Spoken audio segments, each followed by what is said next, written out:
Hey, good evening, everyone. John Henry Soto here. Welcome to Counterparts. As always, I'm here with George Batista. This is the show where we spotlight conversations on creative minds and inspirational minds. And today we have Bobby Wiggins on the show, who is one of the most inspiring people that I've ever met. And you're going to be blown away by some of the work that's happening here and all over the world because of Bobby and his team. So please hang out, stay tuned, and listen to a little bit of our jam music if I can find it here because sometimes it goes away.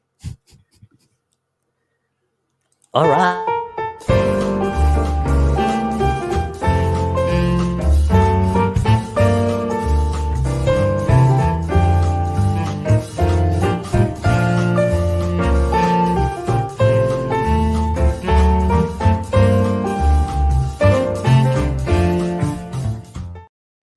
All right. Thank you very much, everyone, for being on. I apologize for not being able to find the thing. You know, we're a two-man show here. It's me and George, and we're not even in the same state. So, so I couldn't we help still make it go right. it.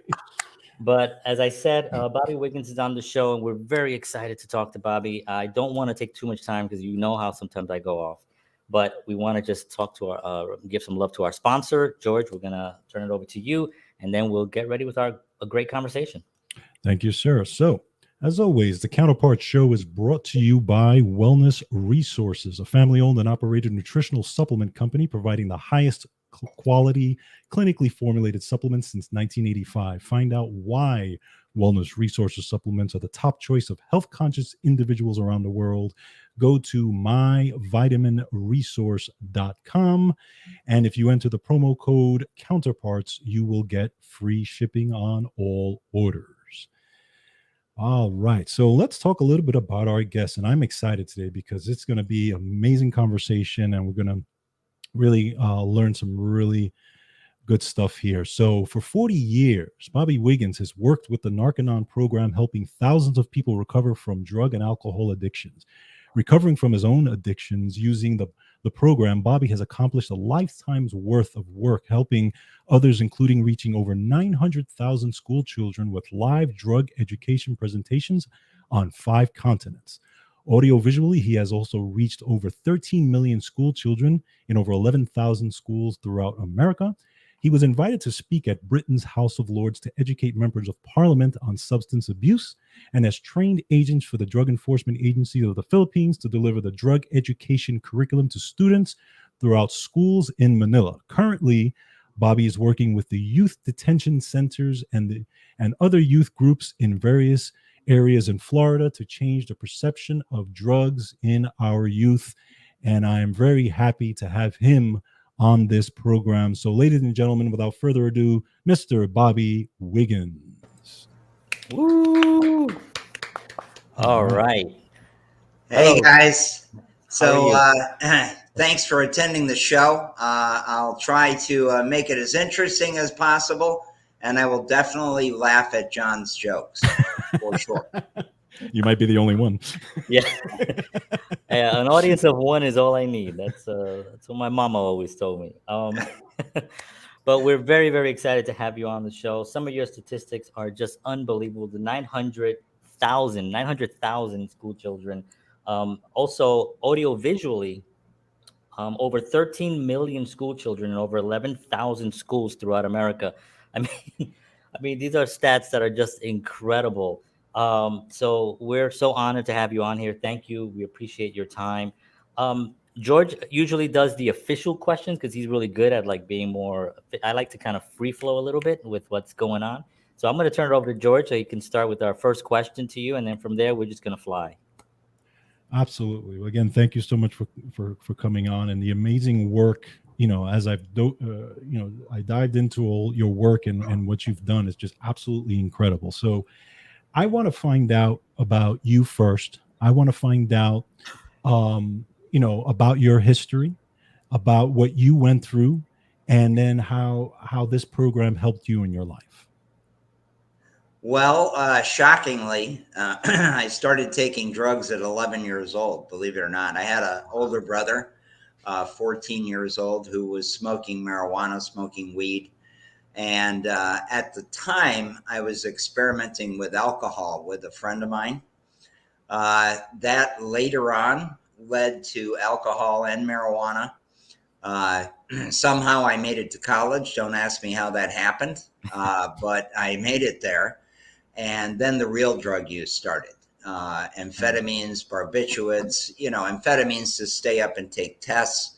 I majored in engineering, which unfortunately I never finished due to the incredible amount of drug usage. I would take amphetamines for days and days to pass my finals because I goofed off and didn't study anything prior to that. So I needed to stay awake all night.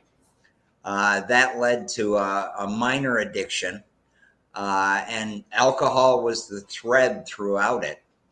I actually left college. When I left college after my third year, I was like, oh my God, I got to do something. I got to get out of here. And basically went on a trip around the country and stayed away from all the people that were selling the drugs, all the people that I used drugs with. And I did manage to stay straight for almost a year. Mm-hmm. But when I came back home, I made a life decision that wasn't the smartest in the world, considering my history. I bought a building up in a tourist area in upstate New York in the Finger Lakes region. We gutted the building, and then I proceeded to build a 5-story nightclub, which was wonderful, building the nightclub. Mm-hmm. Running the nightclub was another story. Right.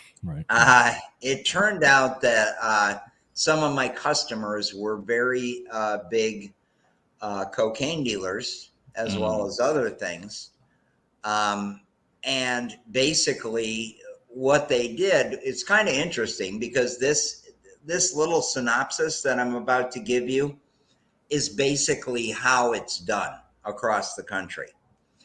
I'll ask kids in high school, seniors in high school, I go, how many of you have seen someone drink alcohol, get a little wasted, and then do something that they normally would not ever do?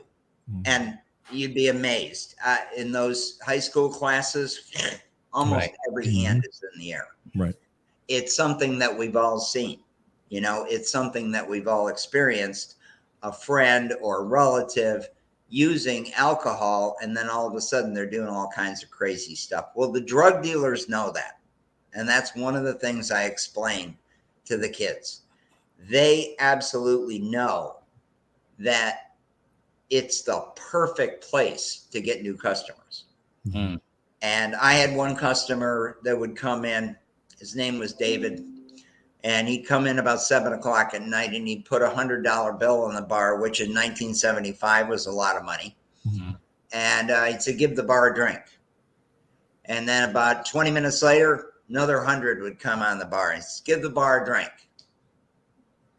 Wow. It wasn't until many years later that when my head was clear, I realized exactly what this guy was doing, because he knew that if he got everyone loaded in that bar, he was going to get a lot more people started on cocaine. And if they started on cocaine, they'd need more. And he had customers. Wow. And that's the way it works. Most of the drugs are dealt in a club, in a setting where the person's already drinking alcohol, his resistance is weakened, he doesn't have the inhibitions, and his buddy snorts some coke, and you go, here, try it. It's not a big deal, and bang, away we go. Wow. So I had 4 of those guys in my club, and I'll tell you, when I entered the Narconon program, Narconon is a drug-free program. By the way, it's based on exercise, vitamins, nutrients, stuff like that. When I entered the Narconon program, literally, when you're in the bar business, one of the first things you have to do is clean up the back bar. And the very first action you take is cleaning out what's called the speed rail. Now, the speed rail is the cheap drinks. It's the cheap vodka. It's the cheap gin. You make rum and cokes, whatever, right? And all you have to do is grab the bottles and set them up on the bar, right? And then you clean out the speed rail, disinfect it. Well, I was such a mess at that point that when I would grab those bottles, I couldn't stop them from shaking. They were like clanking together the whole way up because I couldn't get my hands, to stop shaking. And about 10 seconds later, I'd reach back and I'd grab a Heineken. I'd pop that. Then I'd take a glass and I would fill the glass halfway full of tequila. I'd use two hands to do it. I'd chug the tequila and then chase it down with the beer. And then I would wait. I'd lean against the beer cooler and I would wait for my hands to stop shaking. Wow. Then I'd be able to work. Well, at noon, the first Coke dealer came in and he always had something for me because, see, I owned the nightclub.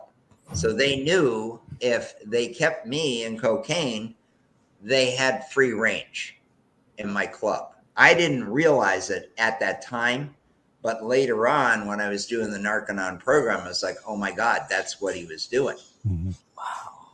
So I entered the Narconon program in December of 1977, and through a lot of, hard work, vitamins, minerals, exercise. We do something called, at Narconon, we call it a sauna detox, where you do a program that actually flushes all the old drugs out of your body, because most drugs are fat soluble. They will lodge in the fatty tissue of the body. Right. And there's a whole story behind that, but I don't want George's question to take like 40 minutes here. That's okay. So I had a quick one. It wasn't so much a question, but as a statement, just on how it stopped you from shaking. It just is such a clear example of addiction. It's something that people say, I've heard people say, because I grew up in the South Bronx and I grew up surrounded by a lot of drug use and a lot of that mess in the 80s, where we had the crack epidemic that basically just decimated my community, from families to friends that I had and everything. But they called it medicine. Yeah. They would say, I need to get my medicine, because it stopped them from doing something that they thought was not right. Not realizing that it's that's causing that. And it's what a trap. I mean, it's amazing that you were able to find that program. It really is an incredible trap. It's unbelievable. And just a quick part of the definition of it, well, drugs are essentially poisons. A small amount will stimulate, wakes the person up. Take more of that same drug and it begins to depress. It will slow the person down, Enough of the drug fast enough kills them dead. But part of that definition is also that drugs relieve a person of an unwanted condition. That could be as simple as boredom, right? They don't want to be bored. They take the drug and it sort of lifts them out of that boredom or stress or whatever it is, whatever the unwanted condition is that they're trying to relieve. The problem is that there's a tremendous nutritional burnup as well as other mental phenomena. And when he comes down off the drug, he comes down in a slightly worse state, but it's not enough for him to see it. He's blind to it, see? Right. So he goes, well, that relieved my condition. Boom, here we go. And that's perfect, John. Just the way you said it, that is the trap. It's like little by little, it worsens and you need more of the drug. I mean, it's really that simple. Yeah. I mean, I've had friends that unfortunately, they passed on from it. Kids that I grew up with that were totally, we just played ball in the street. We were just hanging out, riding our bikes, skateboards, and somewhere along the line, something shifted. And I was always not aware, but I've always felt like I was clean-headed enough where I kind of saw it happening, while it was happening. And I've never done anything. I've never even smoked a cigarette. My grandparents were always on top of me. They raised me, and I just never really went that route. Drink a little bit here and there, wine. But one of the tragic things was that these guys were so young. I'm talking about like you said, 11, 12. I mean, I remember seeing a drunk. I mean, you know what it is when you see a 2 or 3 drunk 14-year-olds? It's tragic. My daughter is 11. Yeah. You know, Yeah. I mean, I get like horrified just thinking about that. Yeah, it's interesting how young and it's not an accident. One of the parts of the series that I did that we actually did a science study on Narconon drug education. We were approved by the U.S. government. They have to review it, and it's reviewed, evidence-based, and outcome-based program. But what I saw, having done that, is that a lot of programs just leap right in, say, hey, if you take drugs, you'll die.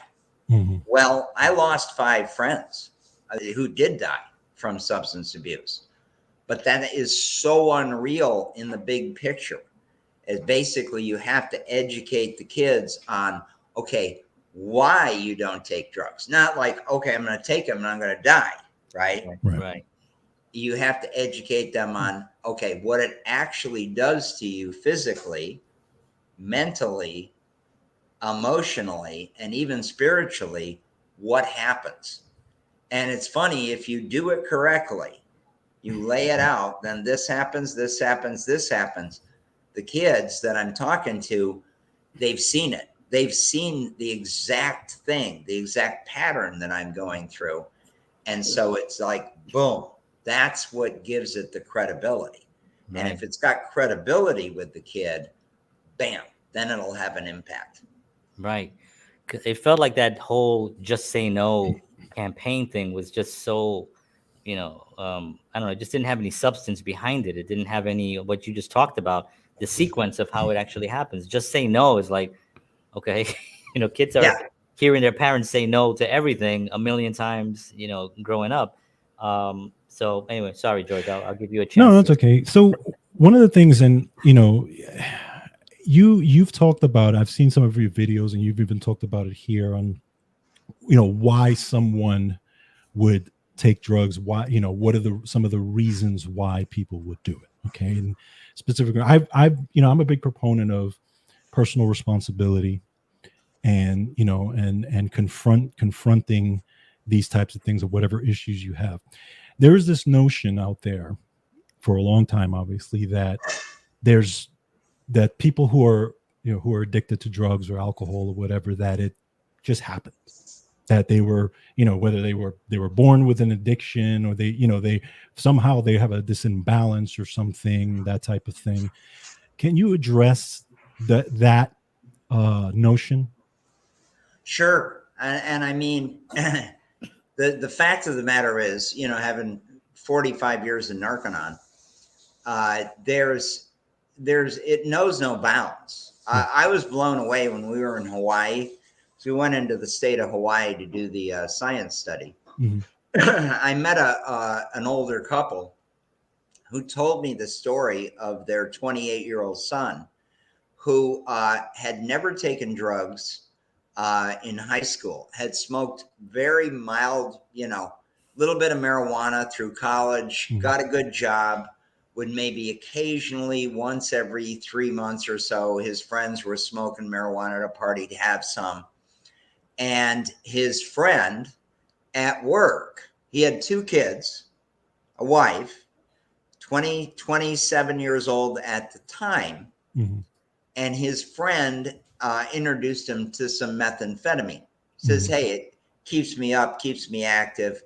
Oh, well, you can get addicted to that. And he goes, nah, I use it when I need it. And you can't get addicted. Well, the long and the short of the story, it blew my mind when this couple told me this. Said, my son is now spending 5 years in federal prison. He got so heavily addicted to it that he lost his job, and then he started stealing things.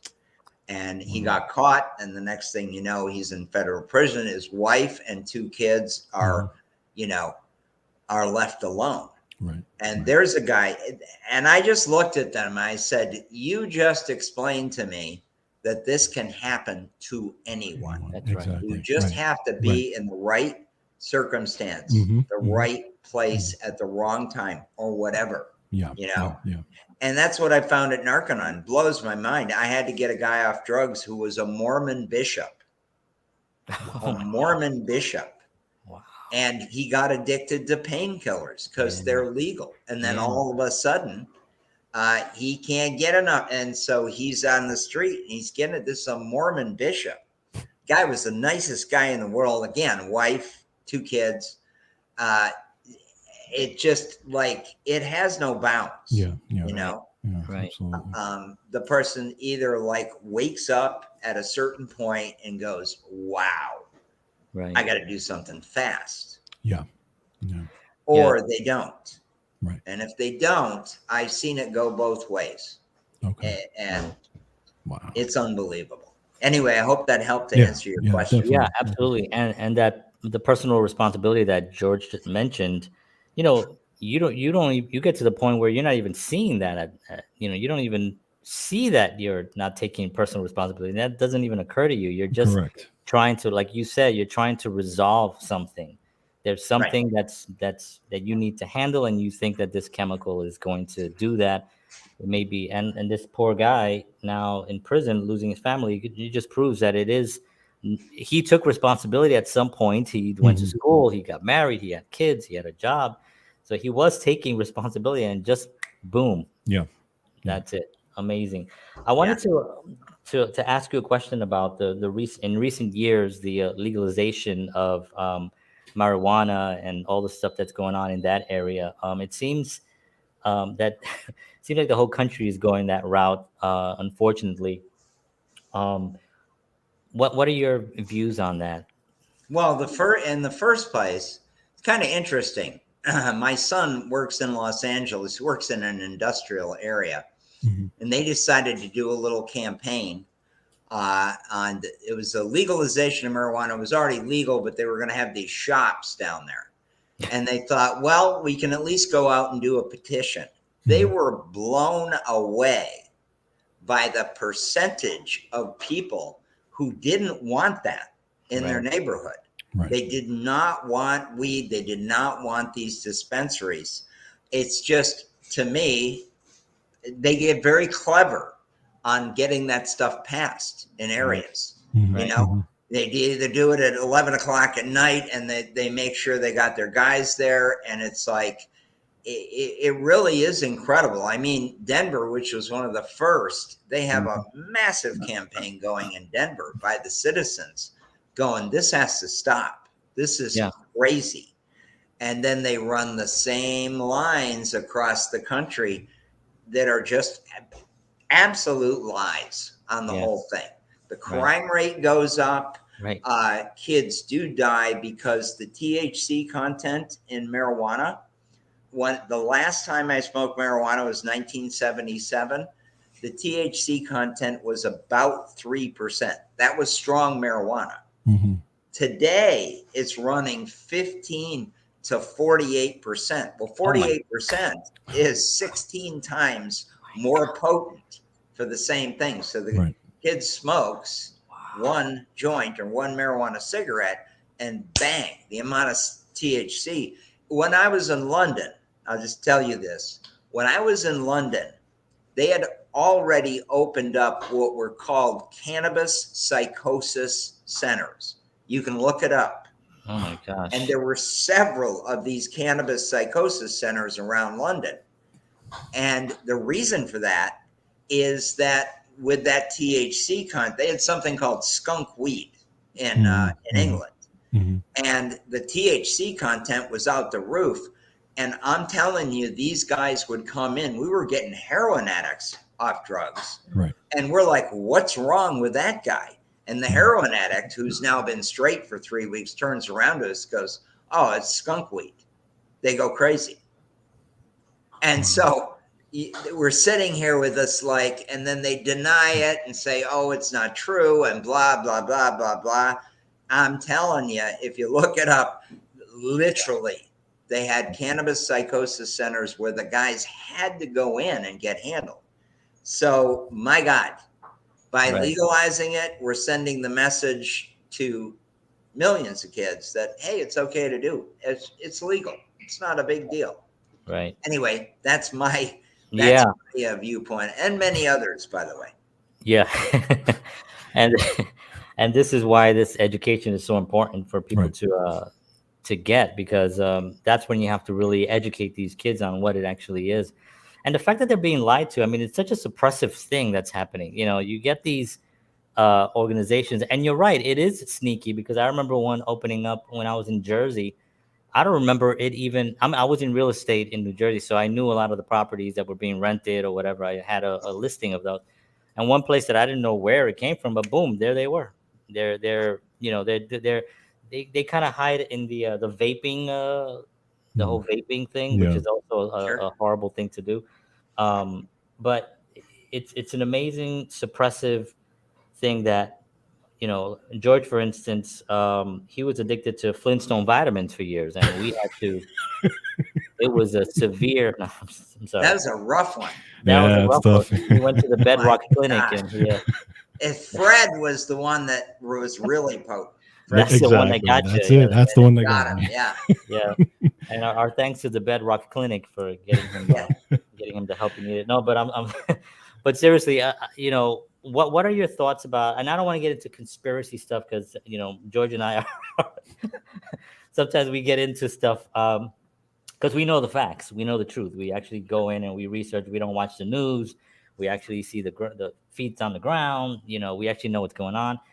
So we kind of go there. But what are your thoughts on the suppression behind it? What is the overall purpose of putting these things? Because economically, yes, some people will make money, but the town will not. Denver is clearly showing that Denver is struggling, because the Yeah. people that are making money are not the workers, are not. It's not the infrastructure is not being rebuilt. It's not the economics of the city. It's someone else is making money. So, and it's Right. continually, that's what they actually promote as the reason why they bring it in. It's because of tax dollars or money for the city or whatever. Yeah. Well. One more, if I may, one more real quick story. Of course. And this is a story, I give them the facts, I make it real to them, but intermixed, they'll ask me questions. And this story kind of tells it all. So I have 5 drug dealers in my nightclub, and I'm already using cocaine. Well, around the corner from that nightclub was one of the top lacrosse schools in the country. And the lacrosse players used to come in, have beers, whatever. And some of those lacrosse players, I'm like watching David put his hundreds on the bar and, give him a drink. Some of those lacrosse players got into that cocaine trap. And one of those players actually died, had a weak heart and gone. So I look out at the kids in the class and I go, well, wait a minute here. I knew what David was doing. Why didn't I say anything? And they usually get it. Well, you were making money. I go, that's right. My business, I had a wife and 2 kids at the time, the whole 9 yards. But the point is 0 personal integrity, which I found out about later on. But the problem in the US, Georgia, when you talked about, personal responsibility and stuff like that, it just had gotten so low in this country that that's how they get away with it. Right. And it's all about the money, right? Whether it trickles down to me, right, back in the day, or they're making it. I mean, it's such massive business. I mean, it's either second or third on the planet. I think human trafficking is number 1, drugs are number 2, right, in terms of money. And so they've got that money behind them, and it gets pushed and it gets pushed and it gets pushed. And where it's being pushed predominantly is on our youth. Yeah. And I'm talking like very clever advertising, very clever. I did a study, off the cuff study once, of movies. Uh-oh. George, can you bear with me? I'm going to get off in another story here. Go for it. No, go. Movies. What are the impact of movies in America? Well, let me tell you the impact. I had a business. I was working for Narconon. I was doing my whole gig during the week, reaching thousands of kids. And then on the weekends, I had a sunglass business where I'd set up these booths in key places and we'd sell sunglasses. And there was a lady down in Florida. Her name was Jan. And I couldn't figure it out. Every year I talked to her on the phone and she'd go, now, Bobby, you got to order this style and you have to order this shape. One year she says to me, Bobby, you can't order enough oval sunglasses. I started laughing. I go, Jan, I couldn't give away an oval sunglass last year. I got boxes in my basement. How can you possibly know this? Her voice got really low, and it was almost like she was looking around to see if anybody was going to tape record her. She said, listen, the reason I know is because whatever they put in the movies, it's going to be massive the next spring. Wow. So what I want you to do, Bobby, is go down to Blockbuster. Remember when Blockbuster was? Yeah, Go Blockbuster. down to Blockbuster, get their top 10 list over the winter, and you'll know what to buy. So I went down just as an experiment, and I got the top 10. Number 2 that year was a movie called Demolition Man. Mm-hmm. And it had Sylvester Stallone, and it had Sharon Stone at the peak of her popularity. Right. And they're in this movie. In the very first scene, we have Sharon Stone with an oval sunglass, looking over the top of that oval sunglass with those baby blues. This sunglass that I couldn't give away the year before. And she's talking in that scene with that sunglass on. And then Sylvester Stallone appears, and guess what shape sunglasses he was wearing? Oh my God, really? Okay. The only guy that didn't have a pair of oval sunglasses was the bad guy. There you go. The only one. I'm going to tell you guys, true story. I sold every oval sunglass I had within 2 weeks. And I kept calling Jan, going, Jan, I need more. She goes, I told you. Right? So I started doing a study on the movies. Mm-hmm. And I realized, well, I'll give you a quick history and then I'll jump off this. In 1981, M&M's was the number 1 candy. Mm-hmm. And then there was a little tiny company that was beginning to make waves. And that was Hershey's Reese's Pieces. Mm-hmm. Okay. Literally, when this happened, it was predominantly just in Pennsylvania and parts of New Jersey, Reese's Pieces was big.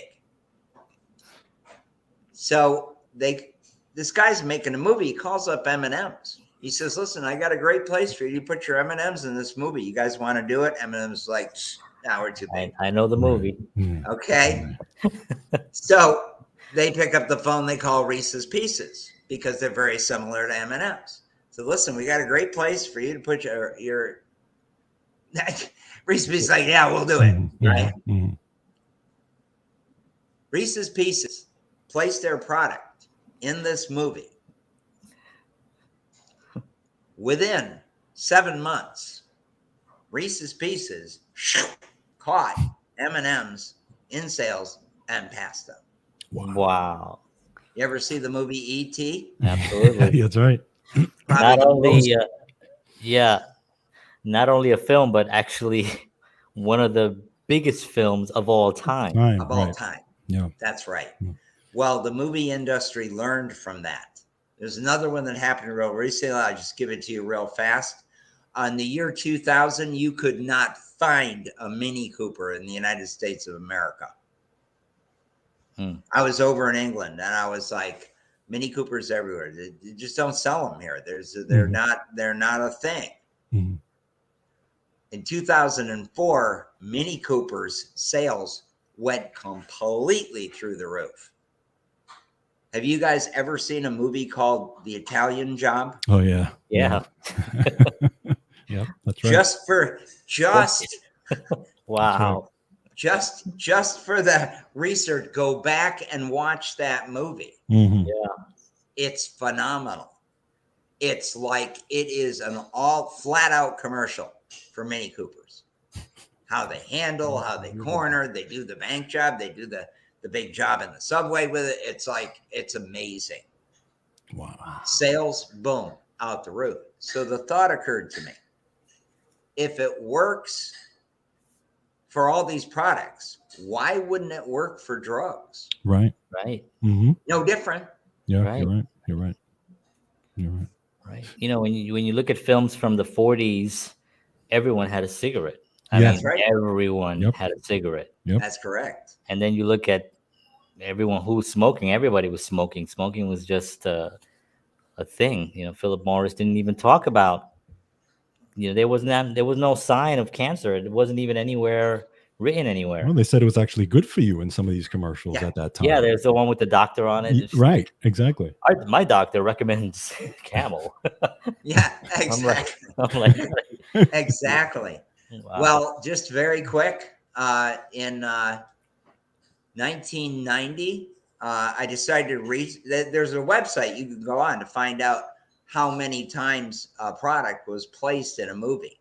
Oh, and when you talk about the 80s, people think of Cheech and Chong, but it was put in a sort of a negative light there and humorous, right? Right. I think in the 80s there were only 14, and all of the 80s, we're talking a decade. Right. There was only 14 movies that contained kids smoking marijuana. I think Hot Times or Ridgemont High. I can't remember all of them, right? In the year 2005, there was about 100 movies that had teenagers smoking weed in it. Wow. Right. Wow. And it goes up every single year. So what happens? The perception is it's normal and everybody does it. Yep. Once they achieve that, boom, there go the sales. Right. Anyway, that was a lot of information. No, I love it. I love it. That's yeah. You know, you don't realize the power of. I mean, I'm a filmmaker, so I know the power of film because film have influenced me in the positive light. Mm-hmm. But there must be committees. I'm thinking now, when a film is coming out, there must be like a team of people to figure out how they can product place certain things in this film, and then they get together and they come on and they call the CEO of this company and that brand, and then they all. I mean, it's such a and Hollywood has become, unfortunately, a sales pitch for the negative. Yeah. You know, for things that are really suppressive and destructive. Absolutely. You want to hear how crazy that is? Mm-hmm. I was invited to do this. It was one of the top private schools in the country, right? And I spent 3 days down there. I got a motel room. It was near New Canaan, Connecticut, right? And I go in there, and the school psychologist is my guy, and he's following me around, and I'm doing all this stuff. And I started talking about, product placement and the effect on the kids, By the way, just so you know, if you make the kids aware of it, what happens is they go and they look for it. Mm-hmm. And when they look for it, they know they're being scammed. Like, kids don't like that. Right. Just as a side note. Yeah. Right. They're like, what? Right. So I do this thing 3 days. At the end of it, I go into the dean of students office, and he's talking to us, and he says to me, "I have a mystery." And I said, "What's that?" He says, "Well, this is a very, it's an elite school. It's one of the top in the country. And just between you and I, Mr. Wiggins, we have 12-year-old girls doing lap dances on the 13-year-old boys. We caught them." Wow. Several times. And I just started laughing. And I said, "Well, here's your homework, guys. Go to Blockbuster and rent the movie Cruel Intentions." Yeah. Yeah. Because the number one teenage actress at that time, Buffy the Vampire Slayer, Right. I forget her name. Yeah, Sarah Michelle She Gellar. does a steaming lap dance. Right. And she's portrayed as this high school student. Yeah. Steaming lap dance on her stepbrother in the middle of the movie. I said, "You guys watch that. She is the most popular actress with 10, 11, 12-year-old girls." Right. You watch that, you will no longer have any mystery of why you're catching these kids. Right. You're right. Anyway, there you go. George, over to you. You can ask me another question, but it can be dangerous. No, absolutely. Well, I wanted to ask you, because I've known people even in my own circles who have struggled with addiction and who have been in and out of rehab, have been clean for a while and go back in again. And it's just that endless cycle. Now, for a gentleman like yourself, you went in and you clean, and then that was it, right? You after that, you made it your mission to help others. But so I wanted to ask you, what do you feel is I guess what do you feel is the difference between a person who goes through that endless cycle and and goes back in, it could be a year, 2-3 years later, versus a person who just never does it again? Yeah, well, I've got to acknowledge the Narconon Program. By the way, narco is Greek for drugs. Non means no, because we don't use drugs in our rehabilitation methods. That helped a lot. It's also the decision. The person has to go, and that's it. I had it. Right. So that gave me my jump start. But think about this, right? Okay, I'll give it to you real fast. One of the problems with drugs is most of them are fat soluble. In other words, when they go through the person's bloodstream, because they're fat soluble and the fat's butted against the bloodstream, a lot of those residues go into the fat. So the person starts to get a storage of drugs in his body, doesn't even realize it, right? And the brain tissue is fat tissue, right? Right. So you've got the fat all over the body. Let's say the person's, I don't know, using the drugs once a week. Well, at the end of a year, he's now done it 52 times. And he has a certain amount of storage of those drugs in his fatty tissue. So let's say, I don't know, let's say the guy's like, he goes, "That's it. I've had it. Ruining my health. I'm done." And he stays off drugs on his own willpower for 3 months. He gets up in the morning, gets in his car, he's driving downtown. He looks over and he sees his buddies over there playing a game of basketball. He goes, "All right, a basketball game." Pulls over, starts playing basketball, dribbling, shooting baskets, working up a sweat, burning up lots of energy. But what else do you burn up in your body when you get exercise? Yep. Fatty tissue. Fatty tissue. Yep. Exactly. Wow. When that fat burns up, a small amount will actually trigger, just like it went through the wall of the vein, it triggers back into the vein, and that guy gets a little tiny taste. I call it the hidden enemy. Okay.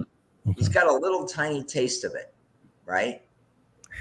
Wow. Get the picture of your favorite food, whether it's a certain type of pizza or it's ice cream, whatever it is. and I set that food down in front of you, you haven't eaten in 8 hours. Right. And you take a big bite of that pizza or ice cream, whatever it is, and you get the taste in your mouth, and all of a sudden I take the whole thing and I dump it in the trash. Mm-hmm. What are you going to want more than anything in the entire world? Right. Exactly. Right? That's what this guy, so he gets done with his game. He had a great game. He pulls his car out, and about 15 minutes later, he doesn't even know what's happening to him. Mm-hmm. It's the hidden enemy. He goes, Wow. pulls the car over. Next thing he knows, he's on the phone, and he's calling Joe Schmo, the drug dealer. Mm-hmm. He goes out that night and he takes all these drugs. He wakes up the next morning. He goes, what an idiot. Right. I was off drugs for 3, and now I'm back on him again. He might give himself all kinds of wrong reasons as to why that happened to him. Well, what the Narconon program does is, first of all, get the guy healthy enough to be able to do that sauna detox program, because you have to be able to run 2 to 3 miles a day. Mm-hmm. Right. They get them to that point, and then we'd go out and we'd run and we'd sweat in a sauna. And literally, if I had any doubts, by the 10th day of that sauna, I could feel the old drugs coming back out. They told us that would happen. Wow. You know, next thing you know, I'm sitting in a sauna, I'm high on marijuana, or, you know, my nose is running in the back because of the cocaine, whatever it was. At any rate, at the end of 31 days, it was kind of like, who turned on the lights? And where have I been for the last month? Incredible. Well, my energy level quadrupled. I felt amazing. So I went on to the next step of the program, which handled a lot of the mental effects of drugs. Mm-hmm. And then finally, the last stage of the program would handle the emotional effects, and finally, life skills to give you life, to keep you off drugs. Right. So you can imagine that a lot of programs, I've encountered lots of programs in 45 years. Right. 5 days after in the program, they're sitting down doing counseling, and they're asking them questions about the addiction. It's like, no. You got to get that guy healthy beyond belief. You got to handle the physical component. Then you have to handle some of the mental, and then you do blah, blah, blah, blah, blah. So there's a sequence to it. There's a sequence. Yeah. There's an absolute sequence. Yeah. And you do it out of order, man, you're going to have a train wreck. Right. Anyway, I feel very fortunate that I found that particular program that helped me with my addiction, and I've never looked back. I do want to talk a little bit about, before, because we're at 48 minutes, about the, I'm just going to read right here from your bio, where it says, United States Substance Abuse and Mental Health Administration approved the Narconon Drug Education Program as a reviewed and evidence-based program. I mean, that is humongous that the United States government actually has recognized this program. Can you talk a little bit about that, how that came about, and a little bit about that process? Sure. Well, I used the information gleaned from Narconon. I know drugs lodge in the fatty tissue of the body. Drugs are essentially poisons. I mean, that's a biggie. I've actually done a live survey in classrooms to find out how many people actually know that drugs are essentially poisons, and the percentages of kids are below 10%. Oh, wow. Wow. Below 10% that didn't have that. So the very first thing we do is we educate them on that point. Then we educate them on drugs lodging in the fatty tissue. Then we educate them on the fact that drugs leave blank spots in the mind. And then later, the emotions, how it affects emotions and how to overcome that. Well, we were accused in the early 2000s of not having any science base to our program. It was the wrong thing to say to me. Right. So the president of Narconon did all this research, like months and months and months of research, and it was a really impressive pack. He goes, I just want to let you know these are the 5 pieces of information you do in your Narconon talks.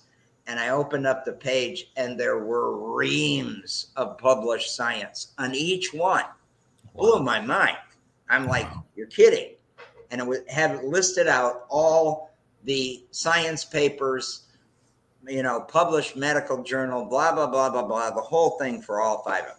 So that was the first stage.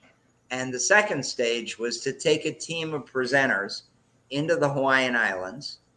And we hired one of the top research firms in America, independent research firms. And they'd come in and they'd do their thing, and we come in and we do our thing. And the entire program, to get all that research, it took us 15 months nonstop, pretty much every day, in various classrooms around Hawaii, and then various classrooms in Oklahoma, because we got our widest ethnic swing with those kids. And we really went for blood on it. I mean, a valid study is 200 high school kids. If you do 450, you're considered like premier. So we did 970 kids on this science study. Wow. The research scientist who did the study, Dr. Richard Lennox, on his own dime, flew from the Research Triangle in North Carolina, flew to Los Angeles, and met us in a restaurant. And he looks at me, he says, I suppose you're wondering why I called you guys here today. It was the whole team, right? And I said, yeah, I was kind of curious. And he said, well, the first thing I want to let you know, Bobby, I told Marie was our internal scientist that worked for Narconon. I told Marie, this will never work. I'm telling you, this program will never work. I reviewed your program. It's not going to work. So he smiles at me, looks at me, he goes, so I was kind of the perfect guy to study it. And he says, okay, I have a stack. And he had a stack of papers that he put in the middle of the table. I'll leave this with you guys. It won't mean much to you. It's all numbers and crunching. But I'm going to tell you this. And this is why I called you here, because I'm a scientist.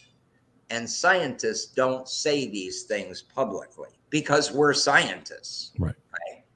But I just want to let you guys, in 27 years as a research scientist, I have never, ever seen results like this. Wow. You guys studied change of attitude, which everybody does, but you also studied change of behavior. In other words, you had to have a 14-year-old kid walk into your first presentation like, marijuana lives forever. I will smoke till I die, right? And then they had to be off drugs 30 days later per our research, and then 6 months later, and a year later. And he looks at me, he goes, you had a significant positive change in that category. And not just that, wow. You guys, in layman's terms, you guys crushed it in all 22 categories. So I just had to tell you guys this because I was so blown away. You'll never hear it anyplace else, but thank you for what you're doing. That's amazing. So there you go. There's the story. So we presented it to the government, and we dotted our I's and we crossed our T's, and they have a body. It's the Substance Abuse and Mental Health Administration in the United States, and they put it through a review process and later gave us the approval for the program. Wow. That's huge. That's huge. Congratulations on that. Yeah, holy cow. Definitely. Thanks. That's amazing. I wanted to also talk a little bit about this amazing the educational curriculum for high school that that you have as well, and just the drug education program. If someone's right now watching this and they're out there and they say, you know, I want to make a difference. I want to get involved. I want to learn.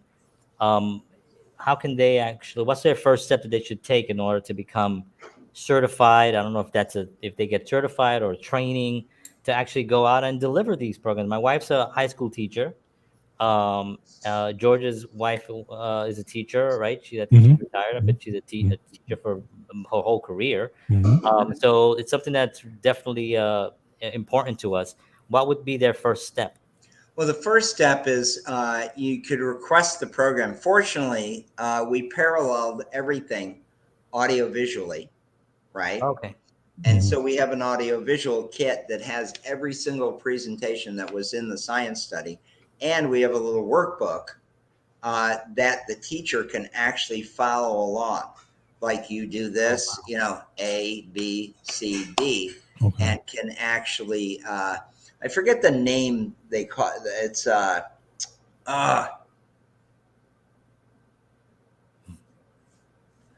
okay, that's what happens when you take drugs. That's what I tell the kid. That's why you don't take. I'm going to have my lovely assistant help me here. So when they go in and they use the kit, and the teacher actually uses, they call facilitator. Thank you, Barbie. A Facilitate. facilitator of the Okay. program, Okay. and that would be the website you have on the bottom. I believe that's correct. Drugeducationprogram.com. Okay. uh, actually, and the government pays for the kit. In other words, if you just submit the codes, they pay for the entire thing. Then we have support. I can do by phone with whatever teacher wants to deliver it, because most of them have questions. They get to Mhm. page 5, and it's like, well, what about blah blah blah, and I can help them through with that. And my number is 818-468-3461. It's 818-468-3461. I'm gonna And put I'll in. be happy to help anybody through it, because like I said, they do have questions, and I don't mind answering them. And I don't take as long as I did on George's question. No, but we really appreciate this information because this is exactly what George and I were talking about earlier. You know, George is also a wellness coach. He's very much into health and fitness. I'm very much into health and fitness, and we raising our families that way to be clean mentally, spiritually, physically. And this is exactly the kind of program that I think where George and I will probably dive into more, and Yeah. we'd love to do some. Maybe George, you and I will talk. Maybe we can do a whole presentation on a whole show just based on this program because I think Definitely. it's the kind of thing that it's right up our alley, as they say. Yeah. Great. Yeah. you know. Yeah. Great. So we want to thank you so much for being on. Before we go, during the last 2 years, during the last pandemic, obviously there was a lot of people going through struggling, difficult to get out of the house, afraid, all those things that were going on. And what we do is we usually ask our guests if there's anything that they could give advice or some type of motivation or something to those that are watching now that are still kind of maybe on the fence on getting out there and living or researching or doing whatever they want to do. Is there anything that you would say to those? Yeah, actually, what my wife and I started doing was we started taking long walks, and they were unbelievably therapeutic. Oh, Mhm. Mhm. Noticing things in the neighborhood we hadn't noticed before.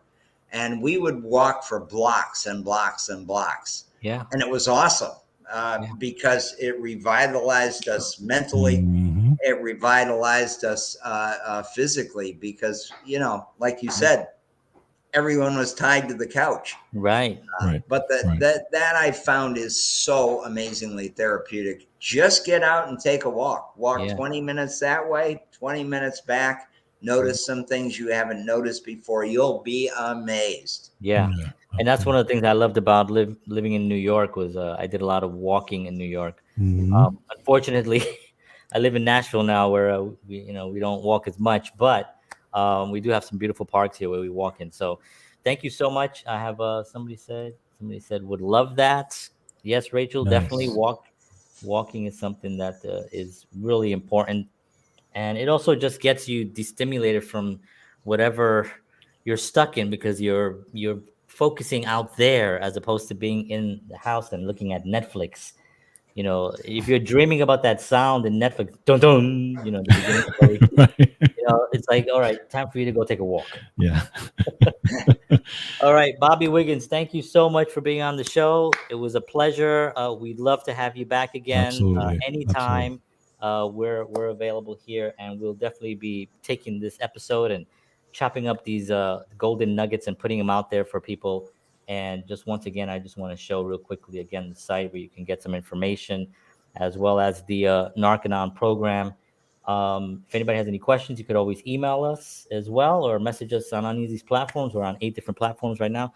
But want to thank you, Bobby, for being on. Thank you, Appreciate sir. you. Hang on tight, and we'll be right with you. Thank you so much. Thank you. Very welcome. You see, Amazing this information. Amazing. kind of show that Yes. I Yes. want to just keep doing Yes. from now on, you know. And Absolutely. thank you so much for everybody that watched. We appreciate y'all very much out there. George, thank you very much as always. We'll see you all next week again live, 7 p.m. Central, 8 p.m. Eastern Standard Time. For Counterparts, George Batista, John Henry Soto. Thank you. Have a wonderful evening, and as always, Peace.